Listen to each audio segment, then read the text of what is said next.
एक बार की बात है, भगवान शिव ब्रह्मांड में माँ पार्वती के साथ भ्रमण पर निकले। पृथ्वी पर एक ब्राह्मण था जो महामृत्युंजय मंत्र का जाप कर रहा था। जब भगवान शिव पृथ्वी के पास से गुजरे तो उन्होंने उस ब्राह्मण को जाप करते हुए देखा। वह ब्राह्मण महामृत्युंजय मंत्र का जाप कर रहा था। ओम त्र्यंबकम यजामहे सुगंधिम पुष्टिवर्धनम उर्वारुकमेव बंधनान् मृत्योर्मोक्षी अमृता। तो इसका मतलब होता है, मैं शुभ नेत्र वाले त्रयंबक यानी 3 आंखों वाले भगवान शिव को बसता हूँ, जो सभी का पुष्टि करते हैं, और उनकी कृपा से मैं संसार रूपी बंधन से मुक्त हो जाऊं और मृत्यु के जन्म मरण से मुक्त हो जाऊं, मुक्त होकर अमरता को प्राप्त हो जाऊं। तो ये एक बेसिक सा मीनिंग है इस मंत्र का। तो इसका आखिरी वर्ड पे अगर ध्यान देंगे आप लोग तो आपको पता चलेगा कि मामृता शब्द इस्तेमाल हुआ है। अगर इसका संधि विच्छेद करें तो ये आएगा माँ प्लस अमृतात। अमृतात का मतलब होता है मुक्ति, अमरता। माम का मतलब होता है मेरी। और अगर इसमें छोटी सी गलती कर दे कि मामृतात में अमृतात की जगह ममृतात बोल दे, मृतात बोल दे, माँ मृतात बोल दे तो वो हो जाएगा मेरी मृत्यु, और माँ मृतात बोले तो इसका मतलब हो गया मेरी अमरता। तो भगवान शिव ने देखा कि वो मृतात ना बोल के मामृतात बोल रहा है, यानी वो खुद की मृत्यु ही मान रहा है। तो इस पर भगवान शिव थोड़े मुस्कुराए और माँ पार्वती को कहा कि देखो, ये अनजाने में अपनी मुक्ति नहीं, अपना मृत्यु मांग रहा। अगर ये ऐसे इस मंत्र को जपता रहा तो इसको कभी भी मुक्ति नहीं मिलेगी, हमेशा मृत्यु को प्राप्त होता रहेगा बार बार। पर इस पर परम प्रिय भोली और सबका हित चाहने वाली देवी माँ ने कहा, पर इसका दोष तो आपको ही दिया जाएगा संसार में, क्योंकि सारे मंत्र आपसे ही हैं हे ना। तब भगवान शिव थोड़ा रुके और आकाश की तरफ देखने लगे।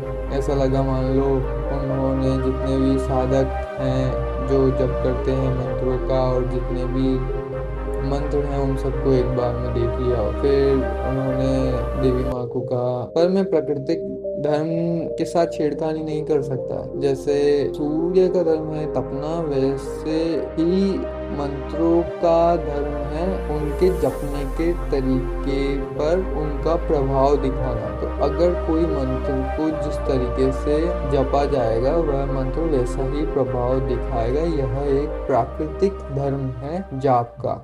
इस पर देवी माँ ने बोला, पर कुछ तो उपाय होना चाहिए, कम से कम कोई नकारात्मक परिणाम तो नहीं होना चाहिए एक साधक के जीवन पर अगर वो गलत तरीके से मंत्र को जप रहा है। जैसे हमने देखा कि वो एक मात्रा की गलती के कारण मोक्ष का उल्टा मृत्यु मांगने लग रहा था, पर असल में तो वो मृत्यु नहीं चाहता था, और वो कितनी भक्ति के साथ जप रहा था ऋग्वेद के मंत्र को। तो ऐसा भी नहीं वो कोई गलत मंत्र जप रहा था, वो एक वैदिक मंत्र को जप रहा था, शास्त्रोक्त विधि से जप रहा था, जैसा भगवद गीता में भी बताया गया है। तो इतना सब करने के बाद भी केवल एक व्याकरण की गलती होने के कारण उसको इतना भारी नकारात्मक परिणाम मिलना, ये सही बात नहीं लगी देवी माँ को। तो उन्होंने बोला इसका कुछ उपाय तो होना चाहिए है ना, क्योंकि आप ही हैं जो इस कठिन भाषा संस्कृत के व्याकरण को समझ सकते हैं, आप ही सबसे उत्तम व्याकरणी हैं। तब भगवान शिव कुछ सोचने लगे और उन्होंने देवी माँ को कुछ क्षणों के लिए देखा, और उसके बाद उन्होंने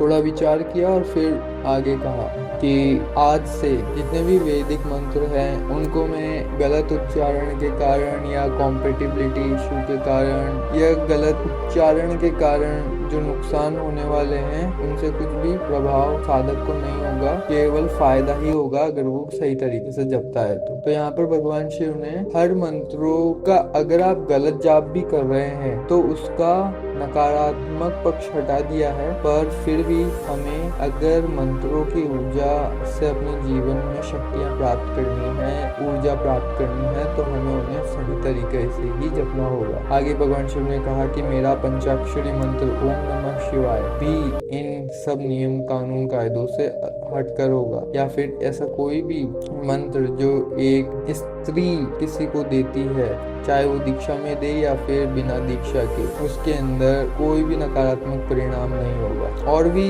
कम से कम 10 नियम हैं जो कलयुग में लगते हैं मंत्र के इन एस्केप्शन रूल्स के ऊपर। तो इन मंत्रों को बोलते हैं साबर मंत्र, क्योंकि संस्कृत एक बहुत ही शाब्दिक प्रिसीजन चाहिए उसको बोलने के लिए। तो कुछ मंत्र जो होते हैं वो होते हैं स्वयं सिद्ध मंत्र, जो कि सांसारिक कामों के लिए काम में आते हैं। पर भगवान शिव की कृपा की वजह से, देवी माँ के आग्रह पर, उन्होंने करोड़ों मंत्रों को इन सब नकारात्मक परिणामों से मुक्त कर दिया। अब क्या क्या और कौन कौन से मंत्र हैं जिन जिन पर नकारात्मक परिणाम नहीं लगेंगे? वह है एक मंत्र जो आपके गुरु ने आपको दीक्षा में दिया है, भगवान कृष्ण के सारे मंत्र जैसे भक्ति मंत्र होते हैं, हरे कृष्णा महामंत्र, ये सब, और भी कोई स्वयं सिद्ध मंत्र आपको मिले तो वो भी। फिर तीसरे प्रकार के होते हैं वह मंत्र जो स्वप्न में दिखते हैं। फिर चौथे प्रकार के मंत्र होते हैं वह मंत्र जो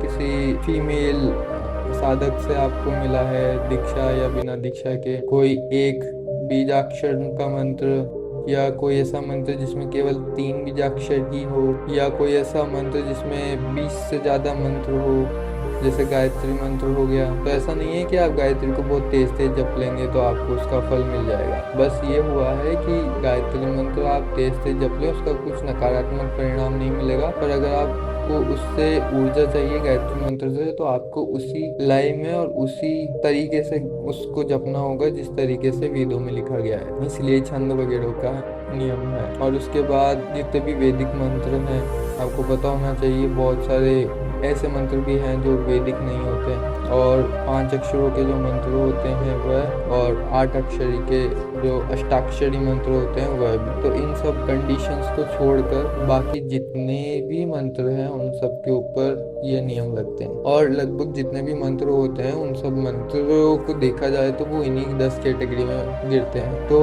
आपको इस कहानी से ये समझना चाहिए कि आप कोई भी मंत्र जप लीजिए, अगर आपको उसका फल चाहिए तो आपको नियम तो फॉलो करने ही पड़ेंगे। बस हुआ यह है कि अगर आप मंत्र को गलत तरीके से जाप कर लेंगे तो आपको कोई दुष्परिणाम नहीं मिलेगा। तो अगर आप या कोई भी व्यक्ति 1 घंटा कोई मंत्र को जाप करने में लगा रहा है हर दिन, तो अगर वो सही तरीके से जाप नहीं कर रहा तो फिर वो अपना 1 घंटा व्यर्थ गवा रहा। अगर वो चाहता है कि उसको 1 घंटे से ऊर्जा मिले, उसको 1 घंटे से फल मिले, उस मंत्र का जाप करने से फायदा मिले, तो उसको उस मंत्र का सही उच्चारण, सही जाप, सही विधि सीखनी चाहिए ताकि वह फायदा उठा सके अपने मेहनत का।